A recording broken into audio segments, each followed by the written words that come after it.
Bonjour, je suis Nicolas Masson, co-dirigeant de la société Sysorga et partenaire d'Evoluela, que je remercie pour la possibilité de m'intéresser à vous aujourd'hui.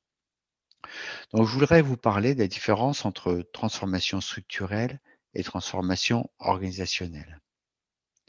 Quand une organisation fait face à la nécessité d'adaptation, généralement externe, on entend parler de restructuration, ce qui est le terme adapté à ce que les organisations réalisent généralement.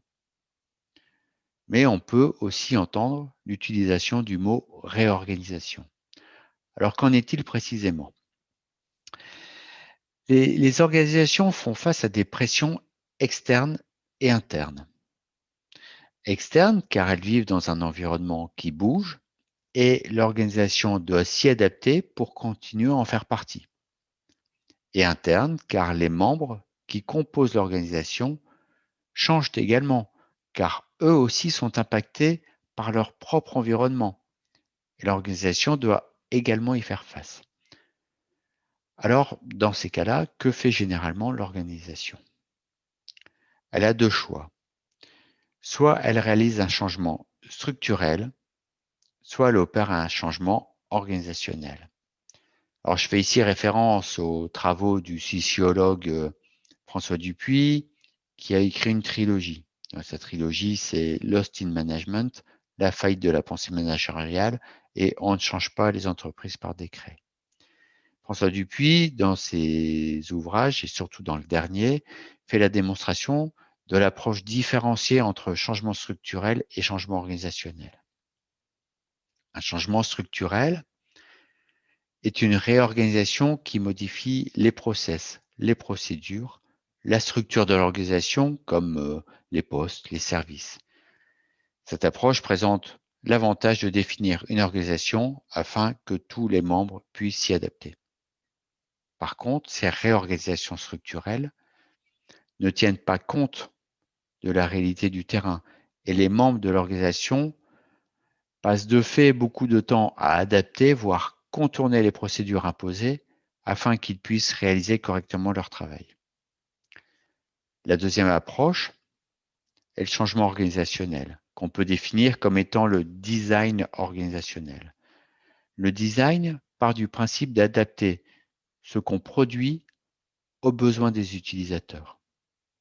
Dans le design organisationnel, l'utilisateur est à la fois le client et les membres de l'organisation. Alors, partant de ce principe, le changement organisationnel s'attache aux besoins du client, ça c'est une finalité évidente, mais également à celle de tous les membres de l'organisation.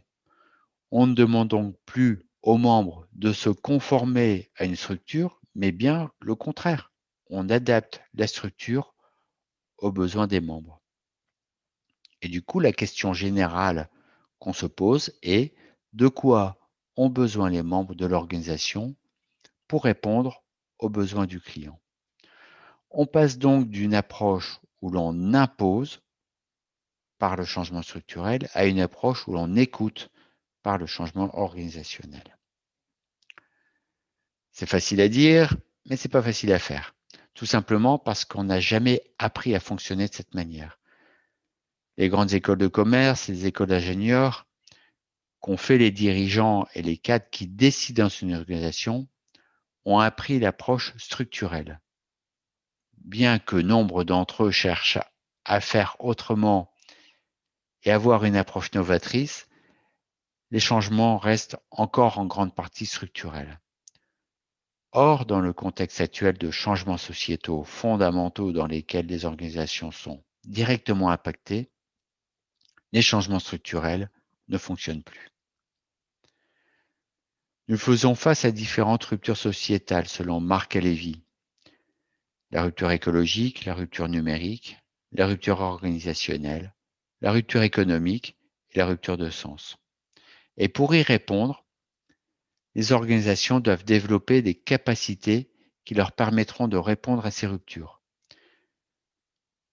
Pour développer ces capacités, c'est sur la culture qu'il faut agir et qui permettra à chaque membre de l'organisation de développer son engagement et d'une manière collective, la coopération. Le changement structurel interviendra une fois cette prise en compte des besoins des membres effectuée. La structure devient donc au service des membres et non plus le contraire. Nous vivons une période de gros changements sociétaux et nous devons sortir des paradigmes dans lesquels nous sommes enfermés pour découvrir une nouvelle forme d'organisation que nous appelons l'organisation écosystémique, qui se doit d'être agile pour répondre à un environnement en changement continu. Et cette agilité passe par une réactivité au plus près du terrain. Ceci étant dit, et pour revenir à notre sujet de la transformation des organisations, je voudrais vous poser un principe qui répond aux changements organisationnels nécessaires. Le principe de subsidiarité, qui est un des 15 traits culturels à développer dans une organisation qui démarre un changement organisationnel. Le principe de subsidiarité positionne le pouvoir de décision le plus près possible de l'action. Il s'agit d'attribuer chaque mission, activité et responsabilité au niveau le mieux à même de l'exercer. Pour ce faire, on part du principe que le collaborateur a le pouvoir de décider de tout, l'exception de ce qui ne relève pas de son champ d'action. Vous le comprendrez aisément, c'est un changement important car il fait appel au pouvoir qui est à l'œuvre dans une organisation. Le principe de subsidiarité répartit le pouvoir en fonction des activités de chacun. Il impose donc la confiance et le droit à l'erreur. Ceci étant dit, on n'impose pas un tel changement dans une organisation par simple annonce. Une organisation qui entame une transformation organisationnelle doit se préparer et en tout premier lieu son dirigeant. On l'a trop vu, les sirènes de l'organisation libérée a fait beaucoup de dégâts, tout simplement parce que la promotion de ce modèle a occulté le volet de la préparation et de l'accompagnement. On a fait croire que l'on pouvait changer de manière simpliste. Or, un tel changement organisationnel est un changement tellement important qu'il ne peut pas se résumer à de beaux principes. Le greenwashing de l'organisation ne fonctionne pas dans la durée. D'autres traits culturels sont à développer dans un changement organisationnel, par exemple la confiance, la communication, la reddition de comptes. Mais ce qu'il faut retenir, c'est que le développement de ces traits culturels a pour objectif de développer et renforcer la coopération dans l'organisation, et c'est cette coopération qui est la clé de voûte de la transformation. Sans une équipe engagée, investie et partie prenante de la transformation, celle-ci n'atteindra jamais les effets escomptés.